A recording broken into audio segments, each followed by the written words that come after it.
ఒక్క సంవత్సరంలో 21,000 కోట్ల రూపాయలు జీరో వడ్డీతోని ఇవాళ ఆడబిడ్డలను ఆదుకున్నాం.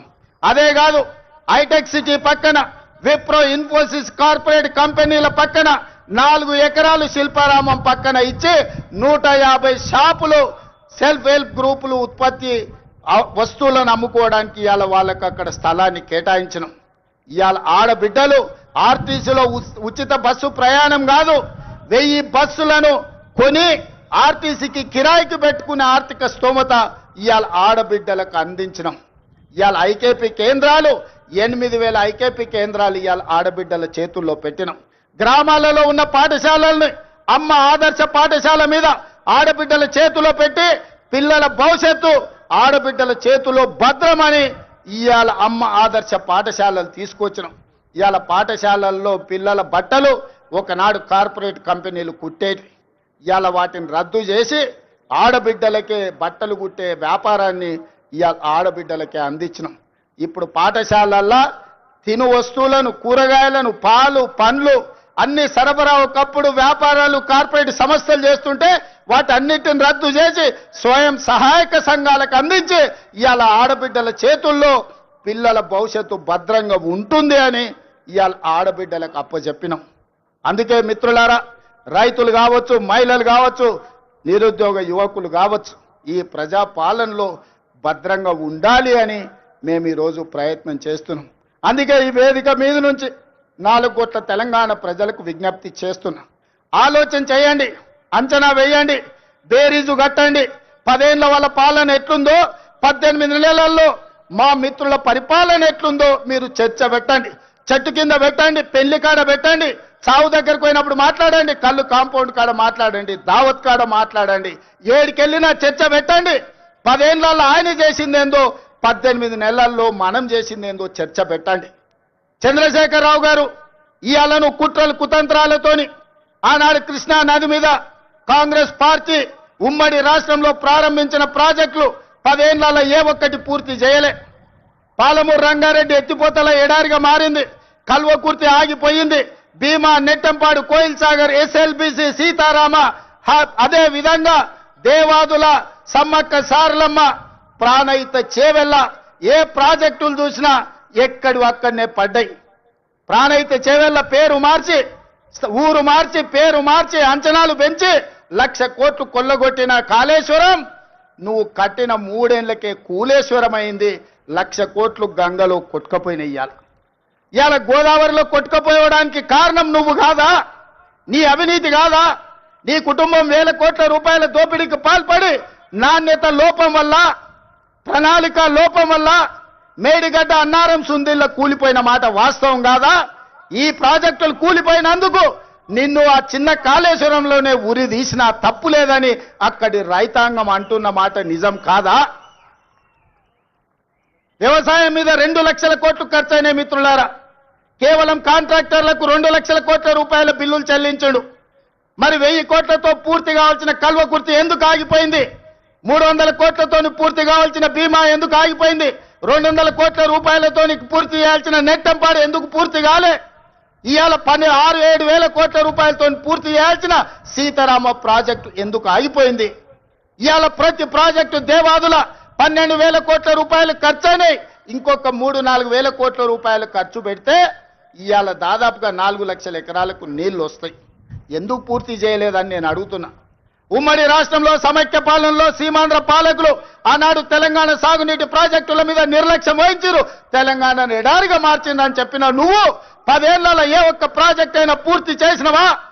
ప్రాణహిత చేవెళ్ళ గాని, పాలమూరు రంగారెడ్డి ఎత్తిపోతలు గాని, కల్వకుర్తి గాని, భీమా గాని, నెట్టంపాడు గాని, కోయిల్ సాగర్ గాని, ఎస్ఎల్బిసి గాని, సీతారామ గాని, రాజీవ్ సాగర్ గాని, ఇందిరా సాగర్ గాని ఏ ఒక్క ప్రాజెక్టు 2 లక్షల కోట్ల రూపాయలు ఖర్చైనా అన్ని ఈ రోజు ఆగిపోయి ఉన్నాయి అనంటే ఈ దుర్మార్గానికి నువ్వు, నీ కుటుంబం అవినీతి కాదా అని ఈ రోజు నేను అడుగుతున్న మిత్రులారా. ఇన్ని దుర్మార్గాలు చేసి, ఇంత దోపిడీకి పాల్పడి 1,00,000 కోట్లు కొల్లగొట్టి 1,000 ఎకరాల భూములను ఆక్రమించి ఇవాళ గోదావరి బంకంచెర్ల రేవంత్ రెడ్డి వచ్చి మొదలుపెట్టి చంద్రబాబు నాయుడుకు నీళ్లు ఇస్తున్నాడని దుర్మార్గమైన మాటలు మాట్లాడుతున్నాడు. చంద్రబాబు నాయుడుతోనే ఉండాలంటే చంద్రబాబు నాయుడుతోనే అంటగాగాలంటే అక్కడనే ఉండేటోని కదా. ఈ రాజీవ్ గాంధీ ఆశీర్వాదం తీసుకొని ఇక్కడెందుకు ఉండేటోని చంద్రశేఖర్ రావు? ఆనాడు సోనియమ్మ నమ్మించి కాళ్ళకు దండం పెట్టి కడుపులో తలకాయ పెట్టి నీతో చేరతాని అబద్ధాలు చెప్పి నట్టేట్లో ముంచి నడి బజార్లో మోసం చేసిన చరిత్ర నీదైతే తెలంగాణ ఇచ్చిన సోనియమ్మకు అండగా నిలబడాలి. ఆమె బిడ్డగా ఈ తెలంగాణలో ప్రజా ప్రభుత్వాన్ని తేవాలి అని చంద్రబాబు నాయుడును కాదనుకొని ఇవాళ కాంగ్రెస్ పార్టీలో చేరి ప్రజా ప్రభుత్వం రావడానికి మీ అందరితో కలిసి కదం కదం కలిపిన మిత్రులారా, ఇవాళ నేను అడుగుతున్న సూటిగా చంద్రశేఖర్ రావును, నిజంగా నీకు ధైర్యం ఉంటే, నీలో నీతి నిజాయితీ ఉంటే, చిత్తశుద్ధి ఉంటే గోదావరి బంకంచెర్ల గోదావరి నది జలాల మీద శాసనసభలో చర్చ పెడదాం. స్పీకర్ కు లేఖ రాయి నువ్వు చెప్పిన తారీఖు నాడు అసెంబ్లీ పెట్టించే బాధ్యత మా శ్రీధర్ బాబు గారు తీసుకుంటారు. నువ్వు నేను చర్చ చేద్దాం. గోదావరి జలాలలో తెలంగాణకు అన్యాయం చేసింది ఎవరు? ప్రాణహిత చేవళ్లను తరలించే 1,00,000 కోట్లు దోసుకున్నది ఎవడు? ఇవాళ గోదావరి బంకంచెర్లలో 3,000 టీఎంసీ సముద్రంలో కోతున్నాయి. రాయలసీమకు తరలించమని చెప్పింది నువ్వు కాదా? 2016లో మొత్తం వివరాలతో నేను వస్తా. నువ్వు సిద్ధంగా ఉన్నవా? నువ్వు చెప్పినాకనే కదా ఉమాభారతి గారి ఆదేశాల మేరకు చంద్రబాబు నాయుడు గారు 2016లో ఆనాడు జీవో ఇచ్చిండు. గోదావరి నుంచి బంకంచెర్లకు నీళ్లు తరలించడానికి, హంద్రీ నీవాకు 400 టీఎంసీలు తరలించడానికి 2016లోనే జీవో ఇచ్చిన మాట వాస్తవం కాదా? 2018లో వ్యాప్కోస్ను నియమించింది నిజం కాదా? వ్యాప్కోస్ సంస్థ 400 టీఎంసీలు గోదావరి జలాలను హంద్రీ నీవాకు బంకంచెర్ల ద్వారా తరలించడానికి ప్రాజెక్టు రిపోర్ట్ ఇచ్చిన మాట వాస్తవం కాదా? ఇవన్నీ నీ నాయకత్వంలో నువ్వు ఇచ్చిన బోడి ఉచిత సలహాలతోటి ఈరోజు గోదావరిలో 3,000 టీఎంసీలు నీళ్లు సముద్రంలో పోతున్నాయని నీ దిక్కుమాలిన సూచనలతోనే ఈరోజు ఈ దరిద్రం దాపరించిన మాట నిజం కాదా? ఇవాళ నువ్వు చర్చకు సిద్ధంగా ఉన్నావా? గోదావరి జలాలను రాయలసీమకు తరలించకపోయినని రోజమ్మ పెట్టిన రాగి సంకటి రొయ్యల పులుసు తిని రాయలసీమను రతనాల సీమ చేస్తా అని చెప్పిన చవటవు నువ్వు కాదా అని నేను అడుగుతున్నా. నీకు జీవితం ఇచ్చి, నీకు బతకడానికి నీడనిచ్చి, నిన్ను ప్రజాప్రతినిధిగా చేసి తెలంగాణ ముఖ్యమంత్రిని చేసిన తెలంగాణని ఎడారిగా మార్చి వందలాది గోదావరి టీఎంసీల నీళ్లను రాయలసీమకు తరలించమని చెప్పింది నువ్వు కాదా? ఇవాళ నువ్వు సిద్ధంగా ఉన్నవా? నేను అడుగుతున్న చంద్రశేఖర్ రావు గారు, నీ వంది మాగదులతో మాట్లాడించడం కాదు, నీ శనీశ్వరుడైన అల్లుడితో మాట్లాడించడం కాదు. నేను సిద్ధంగా ఉన్నా. గోదావరి బంకంచెర్ల ప్రాజెక్టు మీద నువ్వు చర్చకు రా. స్పీకర్ గారికి ప్రధాన ప్రతిపక్ష నాయకుడిగా లేఖ రాయి. శాసనసభ సమావేశాలు పెడతాం, ఎదురెదురుగా నిలబడతాం, మాట్లాడదాం. ఎవరు నిజాలు, ఎవరు జీవోలు ఇచ్చారు, ఎవరు తెలంగాణను దెబ్బతీసిండ్రో, ఎవరు నువ్వు తెలంగాణను దోక చేసిండ్రో, ఎవరు కాళేశ్వరం కడితే కూలేశ్వరమైందో చర్చ చేయడానికి నువ్వు సిద్ధంగా ఉన్నవా? ఒకరోజు గోదావరి మీద చర్చిద్దాం, రెండవ రోజు కృష్ణానది జలాల మీద చర్చిద్దాం. ఉమ్మడి రాష్ట్రానికి ఆనాడు పచ్చావత్తు ట్రిబ్యునల్ 811 టీఎంసీలు ఏకంగా కేటాయిస్తే 811 టీఎంసీలలో తెలంగాణ రాష్ట్రం విడిపోయినప్పుడు నువ్వు పోయి చంద్రబాబు నాయుడు దగ్గర వంగి వంగి సంతకం పెట్టి 512 టీఎంసీలు ఆంధ్రప్రదేశ్ తీసుకోండి, 299 టీఎంసీలు నాకు సరిపోతాయని సంతకం పెట్టింది నువ్వు కాదా? ఇవాళ కాగితాలని శాసనసభ ముందు పెడతా. నువ్వు చర్చకు సిద్ధంగా ఉన్నవా? 10 ఏళ్లలో ఏ ఒక్కరోజు కూడా కాగితాలు రాసుకొని పంపకాలు చేసుకున్నా 299 టీఎంసీ నీళ్లు ఎన్నడూ వాడలే. 200 టీఎంసీలు కూడా నికరంగా ప్రతి సంవత్సరం వాడలే. కేటాయింపులు 68% పరివాహక ప్రాంతం తెలంగాణ ప్రాంతంలో ఉంది, ఓన్లీ 32% ఆంధ్రప్రదేశ్లో ఉంది. ఆ లెక్క ప్రకారం అంతర్జాతీయ జల విధానంలో 555 టీఎంసీలు తెలంగాణ రాష్ట్రానికి రావాలి. కానీ ఆంధ్రప్రదేశ్కి 512 టీఎంసీలు ఇచ్చి తెలంగాణకు కేవలం 299 టీఎంసీలు సంతకం పెట్టి శాశ్వతంగా తెలంగాణకు మరణ శాసనం రాసింది చంద్రశేఖరరావు కాదా? సంతకాలతో సహా ఆధారాలతో సహా అసెంబ్లీకి వస్తా, చర్చించడానికి నువ్వు సిద్ధంగా ఉన్నవా అని నేను అడుగుతున్నా. ఆనాడు నువ్వు ముఖ్యమంత్రి ఉన్నప్పుడే రాయలసీమలో ముచ్చుమరి కట్టింది చంద్రబాబు నాయుడు, నిజం కాదా? ఆనాడు నువ్వు అధికారంలో ఉన్నప్పుడే జగన్మోహన్ రెడ్డి ఇదే ప్రగతి భవన్ లో రాయలసీమ లిఫ్ట్ ఇరిగేషన్ కు జీవోలు ఇచ్చి టెండర్లు పిలిచింది నిజం కాదా? పోతిరెడ్డి పాడు పొక్కను పెద్దది చేసి రోజుకు 10 టీఎంసీల నీళ్లను తరలించకపోవడానికి సంతకాలు చేసి ప్రణాళికలు అమలు చేసింది నువ్వు ముఖ్యమంత్రిగా ఉన్నప్పుడు కాదా? ఆధారాలతో సహా నేను వస్తా, నువ్వు రా చర్చకు. కృష్ణా నది మీద మనకు నువ్వు రావాల్సిన నీళ్లను శాశ్వతంగా ఆంధ్రప్రదేశ్కు తాకట్టు పెట్టి తెలంగాణ రైతాంగం మీద మరణ శాసనం రాసింది నువ్వు కాదా?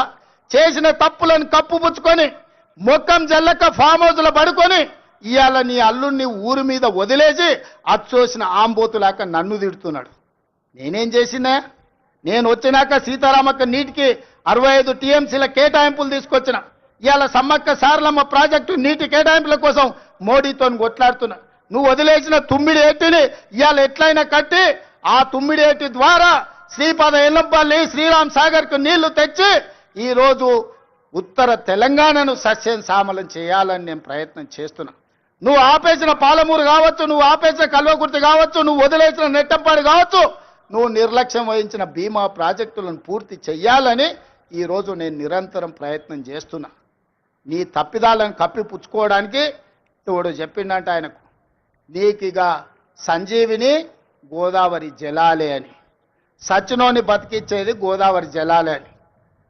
అసెంబ్లీ అప్పుడు అధికారం పోయింది, పార్లమెంట్ అప్పుడు డిపాజిట్లు పోయినాయి, 0 వచ్చింది. శాసన మండలికి వచ్చే వరకల్లా పోటీ చేయడానికి అభ్యర్థులు దొరకలేదు. తెలంగాణలో పార్టీ చచ్చిపోయింది, సచ్చిన పాము.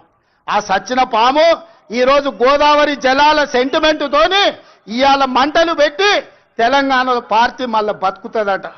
ముందుగాల చూసిరానికి అల్లుని పంపించినాడు, ఎట్లున్నదో చూసిరాపో నేను మళ్ళీ వస్తా అని. ఎట్లకెళ్ళి వస్తావు? తెలంగాణ రైతాంగం అంతా ఎడ్డోళ్ళు అనుకుంటున్నావా, గుడ్డోళ్ళు అనుకుంటున్నావా చంద్రశేఖరరావు? అందుకే ఇవాళ తెలంగాణ రైతాంగం పక్షాన నేను ఈరోజు ఆనాటి ముఖ్యమంత్రికి ఈరోజు నేను సవాలు విసురుతున్నా. మీరు స్పీకర్ గారికి లేఖ రాయండి, శాసనసభ సమావేశాలను ఏర్పాటు చేద్దాం. గోదావరి జలాల మీద ఒకరోజు, కృష్ణానది జలాల మీద ఒకరోజు చర్చ పెడదాం. గోదావరి జలాలను తరలించకపోమన్నది ఎవరు? రాయలసీమను రతనాల సీమ చేస్తానది ఎవరు? ఈ రోజు సంపూర్ణంగా చర్చలు చేద్దాం. నేను తప్పు చేసినట్టు ఒక్క కాగితం చూపించినా, నేను మా ఉత్తమ్ కుమార్ రెడ్డి గారు ఆంధ్రప్రదేశ్ ప్రణాళికలు రచించినప్పుడే కేంద్ర ప్రభుత్వానికి ఫిర్యాదు చేసినాం, కేంద్ర ప్రభుత్వానికి చెప్పొచ్చినాం గట్టిగా. మీరు వాళ్ళకు సహకరిస్తే సుప్రీంకోర్టులో కలుసుకుందాం, మీ సంగతి వాళ్ళ సంగతి అక్కడ తేలుస్తామని చెప్పొచ్చింది మేము. మా చిత్తశుద్ధిని నువ్వా ప్రశ్నించేది? 10 ఏళ్ళు రాష్ట్రాన్ని దోసుకొని